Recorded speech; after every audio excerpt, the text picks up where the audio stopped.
বৈষ্ণবদের আহ্বান। সেজন্য বৈষ্ণবদের যত বেশি আমরা শ্রদ্ধা করব, সম্মান করব, তাদের নির্দেশ পালন করব। যেটা আমি একটু আগে বলেছিলাম যে অম্বরীশ মহারাজ তিনি শশাবরা পৃথিবীর রাজা ছিলেন, কিন্তু তিনি যখন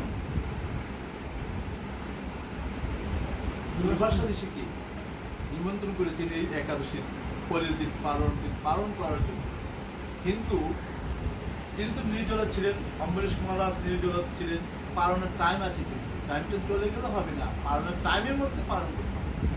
কিন্তু দুর্বাসা ঋষি যমুনাতে স্নান করতে গিয়েছেন, তিনি আসতে একটু সময় লাগছে, কিন্তু পালন যেহেতু করতে হবে, পালনের সময়টা চলে যাচ্ছে। অম্বরীশ মহারাজ তিনি কি করেছিলেন, তিনি একটু জল পান করেছিলেন, আর দুর্বাসা ঋষি তেলে বেগুনে জলে গিয়েছে।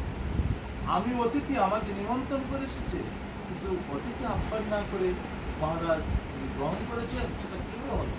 তিনি দুর্বাসা ঋষি কিন্তু একটু মাত্র দুর্বার রস পান করে তিনি জীবনযাপন, শক্তি তার তেজস্বী। তিনি কি করেছিলেন, তার মাথা থেকে জটা দৈত্য, সেজন্য বলছে বৈষ্ণব যেমন খুব গুরুত্বপূর্ণ, কিন্তু বৈষ্ণব চরণে অপরাধ করা যায় না। তিনি কি করছেন, একজন দৈত্য অম্বরীশ মহারাজকে প্রহার করার জন্য বিশাল বড় দৈত্য বানিয়েছে, কিন্তু ভগবানের যে চক্র, সুদর্শন চক্র দেখেছেন আপনারা, এই চক্র এই দৈত্যকে প্রহার করে এখন কার দিকে যাচ্ছে, দুর্বাসা ঋষি। কিন্তু সেই দুর্বাসা ঋষি তিনি কি করছেন, তার যুগে বলে এই যে তিনি কি করছেন, এই যে সুদর্শন চক্রের যে সূর্যের তাপ, তার থেকে বেশি তাপ হচ্ছে সুদর্শন চক্র।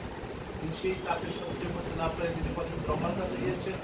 ব্রহ্ম বলছে আমাদের ক্ষমতা নেই চক্রকে ইয়ে করার জন্য, কিন্তু ব্রহ্মা শিবলিকে যাও, শিবলিকে গিয়েছেন, শিবজি বলছে আমার ক্ষমতা নাই।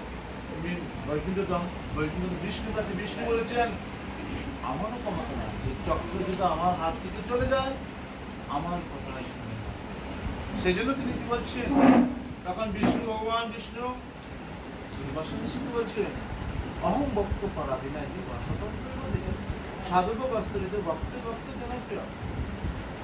হ্যাঁ বিপ্র, আমি ভক্ত অধীন, আমি সর্বদা ভক্ত অধীন, আমার স্বতন্ত্রতা নেই, আমি ভক্ত অধীন। ভক্ত আমার হৃদয়ে বসবাস করে, আমি ভক্ত হৃদয়ে বসবাস করি। এই চক্র যখন আমার হাত থেকে চলে যায় আমার তুমি যার জন্য অপরাধ করেছ তার কাছে যাও। আর এই যে অম্বরীশ মহারাজ তিনি ভগবান বিষ্ণুর চরণ ধ্যান করছেন, যতক্ষণ দুর্বাসা ঋষি আসে নাই ততক্ষণ তিনি ভগবানকে ভগবান চরণ ধ্যান করেছেন। মহান বৈষ্ণব যখনই তার কাছে আসছে অম্বরীশ মহারাজ তাকে আলিঙ্গন করেছেন, আর চক্রকে বলছে তুমি চলে যাও। তখন চক্র